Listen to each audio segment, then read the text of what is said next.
pagi semuanya, Ibu dosen yang saya hormati, dan teman-teman yang berbahagia. Sekali lagi saya ucapkan selamat pagi. Pertama-tama marilah kita panjatkan puji dan syukur atas kehadirat Tuhan Yang Maha Esa, karena dengan berkat-Nya kita bisa berkumpul bersama di room ini. Saya di sini untuk menyampaikan pidato saya dengan topik, jadi penonton cerdas itu biasa, bikin orang cerdas itu tentu luar biasa. Pada kesempatan ini, saya akan membatasi bahasan kita pada film. Saya sengaja memilih topik ini karena memang hampir semua di antara kita menyukai film. Bukan hanya sekedar suka terhadap film, tapi membuka pemikiran kita bahwa kita patut prihatin dan peduli dengan perkembangan film yang ada di Indonesia, serta mampu mengajak orang lain untuk menjadi cerdas dan ikut peduli. Sebelumnya, ada yang tahu nggak berapa banyak genre film yang pernah ada di Indonesia? Atau yang ada di dunia? Ya, tidak kurang dari 23 jenis genre film yang pernah dibuat seperti animasi, dokumenter, fantasi, family, thriller, war, dan lain-lain. Secara umum, kesemua genre itu dibagi menjadi dua bagian besar, yaitu bersifat fiksi dan bersifat non-fiksi. Itu semua jenis film yang memang ada di dunia. Film memang kita tonton sebagai hiburan dikala kita merasa penat. Film yang ditonton pun dapat disesuaikan dengan selera kita. Tapi akan lebih baik kalau sembari menonton, kita pun mendapatkan nilai positif dari film tersebut. Selain terdapat nilai-nilai yang dapat kita gunakan sebagai pegangan kita dalam kehidupan sehari-hari, tak hanya itu, film pun mampu menginspirasi kita.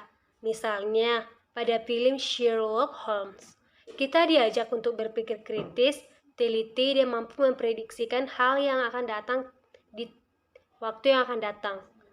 Bagi orang-orang yang benar-benar menghayati film ini, pasti akan terpengaruh menjadi orang yang mencermati detail setiap hal. Film ini juga mengajak untuk tetap profesional dalam menjalankan tugas. Kedua fungsi inilah yang seharusnya tersaji di dalam sebuah film bagi para penontonnya. Kalau di Indonesia sendiri, genre film apa yang sudah pernah dibuat? Tetap ada film yang dibuat dengan genre-genre tersebut, tapi tidak semua kita tahu keberadaannya.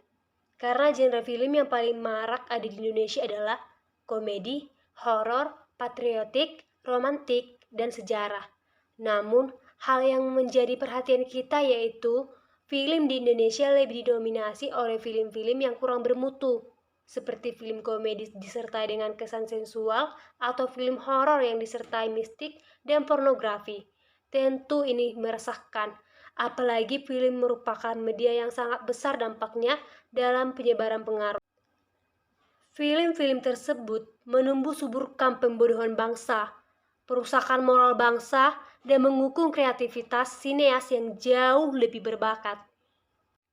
Beberapa hal yang memang menjadi tantangan berat dalam memproduksi film di Indonesia, seperti yang ada di film Demi Ucok, yaitu penonton yang sedikit, pajak yang besar, dan pembajakan yang banyak. Penonton yang sedikit karena memang masyarakat Indonesia yang kebanyakan berpendidikan rendah masih belum mampu memilah tontonan yang bermutu. Maka perlu membuat film yang lebih bermutu agar penonton bisa mulai mengerti. Pajak di Indonesia memang besar, tapi apapun yang terjadi selama film yang dibuat bagus dan laris tentu mampu menutupi kekurangan ini. Masalah yang terakhir yaitu pembajak. Melalui sisi ekonomi, tentu di mana ada celah orang yang memiliki jiwa bisnis pasti akan memanfaatkannya. Kembali lagi kepada konsumen. Tetap menjadi pencuri secara tidak langsung dengan membeli kaset bajakan. Atau mau menghargai karya dan kerja keras orang lain dengan membeli kaset asli. Meski memang film-film yang muncul sudah mengalami perkembangan yang baik, namun tetap saja tidak mampu membendung laju produksi film yang hampir dikatakan tidak layak edar. Disinilah peran kita bukan hanya menjadi penonton yang pemilih, tetapi juga mengajak orang lain untuk jadi penonton cerdas. Sebisa mungkin menemani adik-adik kita menonton film, mengajak teman untuk menonton film yang informatif, dan bahkan mau berkarya dengan membuat film yang mendidik. bukan harus membuat film dengan dana yang bombastis atau efek yang super dramatis, tetapi film yang mampu menuntun penontonnya menjadi religius, nasionalis, kreatif, dan aktif. Memang banyak tantangan, tapi mari kita mulai beraksi nyata demi mencerdaskan bangsa. Sekianlah yang dapat saya sampaikan. Apabila ada tutur kata yang tidak berkenan, saya mohon maaf. Atas waktu dan perhatiannya, saya ucapkan terima kasih. Selamat pagi.